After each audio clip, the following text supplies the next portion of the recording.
Hello, I'm Dr. Ravinder. You are watching a series of lectures on microprocessor and microcontrollers. In this lecture, I'll be discussing about the timing diagrams of the 8085. The timing diagram is the topics that will be covered up in this video are the 8085 instruction types, the type of the machine cycles, the timing diagram for the output fetch, the timing diagram for the memory read, memory write, IO read and IO write, and a specific example of a stored accumulator to the memory at a particular address will be discussed here. When we say the instruction types, though there are many ways of classifying the instructions, but broadly speaking, we may classify these instructions depending upon the kind of functions they perform or depending upon the size of the word, size of the instruction. So accordingly, there can be 1 byte instruction, 2 byte instruction, 3 byte instructions, or depending upon the functions, there can be arithmetic instructions for addition, subtraction. This can be data transfer instructions, this can be logical instructions, or some kind of IO and the control type of transfer instructions. Some of the basic terminologies that we will be using throughout our discussions will be one, timing diagram. The timing diagram is nothing but the graphical representation of the execution of an instruction. So this timing diagram depicts how the instruction is executed. What are the different operations that take place at different instants of time. So those instants of times are called as a T states of the timing diagram. So instruction can take number of T states in executing. Second is the instruction cycle. So to execute an instruction, or the time required to execute an instruction is nothing but the instruction cycle. To execute an instruction, it may take more than one machine cycles. So in that case, what is the machine cycle? The time required to access the memory or the IO is nothing but the machine cycle. So this time can be more than 1 T states.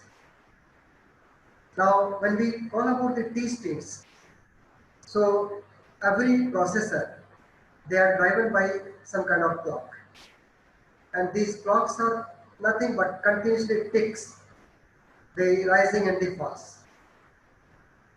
So one clock cycle is represented from the high to another high, or from the low going pulse to the starting of the next pulse. So in the figure, as you see, the first pulse here is the falling edge, and the next falling edge, the time between these two falling edge or timing between the two rising edge is nothing but the 1 T state. Then the time is equal to 1 by f, or frequency is equal to 1 by time. So either way we can say either the time taken by one clock pulse is equal to 1 by f, or the frequency is equal to 1 by t. Now when you talk about the machine cycles, there can be different types of the machine cycles. First, the operation fetch machine cycle, the memory read fetch cycle, memory write cycle, IO read cycle, and the IO write cycle. So these machine cycles may take more than 1 T state. As seen here, an operation code fetch cycle requires 4 T states. A memory read cycle takes 3 T states. Memory write, IO read, and IO write likewise takes each 3 T states in execution. Let's see one by one. The first is operation code machine cycle. We know that every instruction is stored into the memory. It is required to fetch an instruction and store it into the instruction register for further decoding.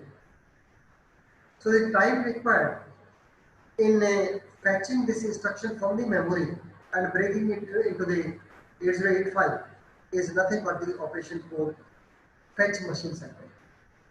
So this takes 4 T states. As seen in this diagram, we have 4 T states, T1, T2, T3 and T4. Now the operation of the operation code fetch machine cycle is, we are showing the different T states in the columns.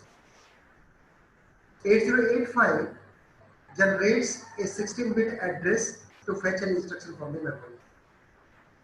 A8 to A15 are not required to be demultiplexed, hence are directly available during the complete 3 machine T states. Whereas the low byte address, it is since multiplexed internally, we require to demultiplex. So here it is shown that it is demultiplexed, the low order bus. It is available somewhere in the T states and up to the beginning of the T2 states. So now we are having a 16-bit address. Since it is a memory read cycle, the IO M bar should go low. As seen in the table, for the memory read operation, the IO M bar should be low, S1 as high and S0 as low for the memory read operation. So accordingly it is seen that, but for the operation code is not a, though it is a memory read operation, but it is an operation code fetch. So operation code fetch requires these 3 signals as 0, 1, 1. So M bar will be 0, S1 and S0 will be both 1, 1, meaning that it is a operation code fetch operation. Now since a 16-bit address is to be provided by demultiplexing the low order bus, the ALE goes low for demultiplexing operation. So from here onwards, when the ALE goes low, the 16-bit address is available on the A0 to A15. It's because during the ALE, when it is high, the address is demultiplexed, it goes on the latch and it is available at the output of the latch. So from the middle of the T, now the full 16-bit address is available here. I'm able to point to the memory. So from the memory, the data which is in the form of operation code is read onto the data bus into the microprocessor. So this is how an operation code fetch operation takes place. The next one is memory read and the memory write cycle. We show here in 2 different diagrams. The first one as a memory read operation and second one is a memory write operation. In both the operations, we require a 16-bit address. So during the first T states, the ALE goes high so that the latch is activated in both the cases, and when the latch is activated, the low order address is available at the output of the latch. So when the ALE goes low at this instant of time, in both the cases, now the 16-bit address is available on A8, A0 to A15. Now, since this is a memory read operation, the IO M bar will go low for the memory read operation. S1 is 1 and S0 is 0. So leading to 0, 1, 0 for a memory read operation. And the read bar goes low. Since it is a bar, it goes low so that the data from the memory can be read during the second T states. As can be seen during the second and the third state, the memory read operation is performed and the data is available on the data bus. Similarly is the case for the memory write operation. I expect you to go through it and I hope it is self-explanatory. The next one is the IO read and the IO write. Both are same type, so I will explain only the IO read operation. As seen in the table, the IO read operation is activated when IO M bar goes high, S1 is high and S0 is low. The IO read operation the 16-bit address is available on A0 to A15. Read bar goes low during the secondary states, and the IO M bar, which is 1 for the IO type of operations, and for the read operation it is 10. So the processor generates a 110 on the IO M bar, S1 and S0, specifying it as a IO read operation.